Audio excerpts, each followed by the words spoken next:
Here stands Nazi-dominated Europe at the start of 1944. But in this 1 year, the Red Army in the east, the Allies in the south and west have marched from Cassino to Faenza, from Kiev and Leningrad to Budapest and Warsaw, from Cherbourg to the Rhine.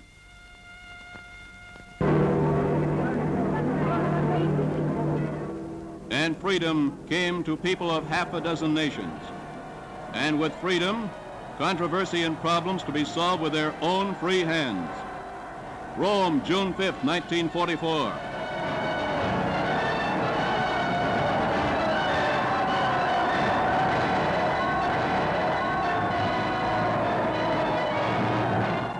Paris, August 22nd, 1944.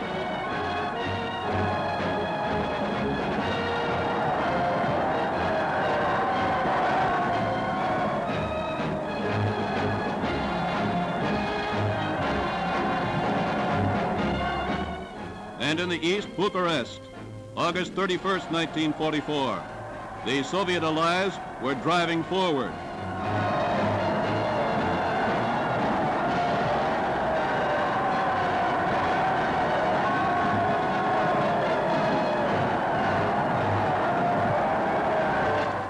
In the west again, Brussels on September 3rd, 1944.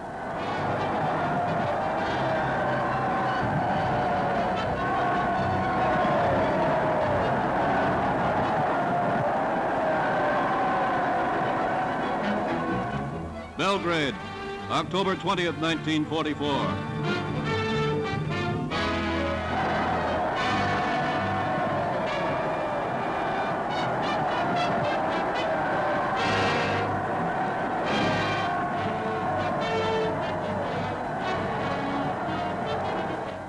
On October 14th, 1944, to Athens.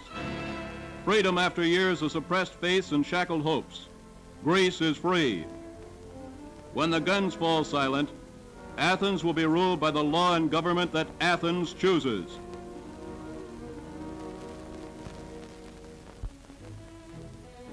By the summer, the United Nations were able to attack the problems of peace. Their representatives met at Dumbarton Oaks in Washington, D.C. In August at Quebec, Prime Minister Churchill came for a meeting with President Roosevelt, there to plan new moves, political and military. And in that summer of liberation, the people of Europe spoke so that the whole world listened. It was their war. They put new blood into the meaning of the word freedom. In America, the people spoke. President Roosevelt was re-elected. Both he and his opponents had agreed that America must this time take her place in the Council of Nations. In the factories, the people spoke, turning out the planes, the guns, the ships, the equipment still needed for the people's war, for the war was not yet won.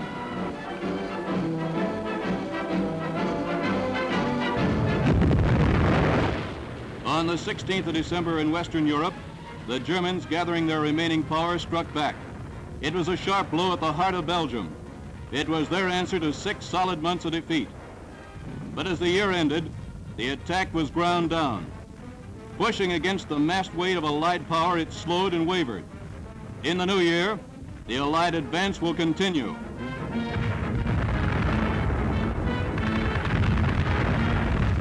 No, the war is not yet won. In the Pacific, too, we have come a long way. Guadalcanal, New Guinea, Tarawa, Inuitok, the Admiralties, Biak, the Marianas, Palau, Morotai, and now the Philippines. We attack.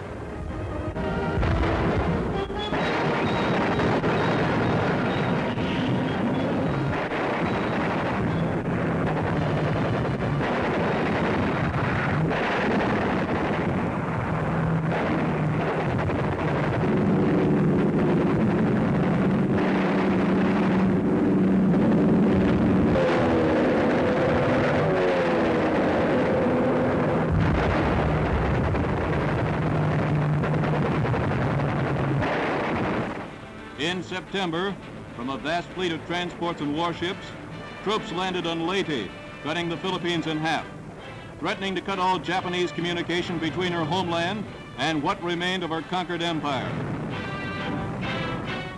General MacArthur and President Osmedo of the Philippines returned.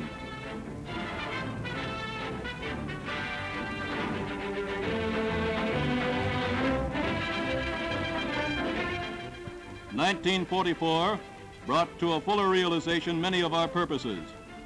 Our leaders have met again and again to speak for us, the people. And at the end of this year, President Roosevelt spoke many of our hopes when he said, 'The tide of battle has turned slowly and inexorably. We pray that with victory will come a new day of peace on earth, in which all nations of the earth will join together for all time. May that spirit live and grow throughout the world in all the years to come.'"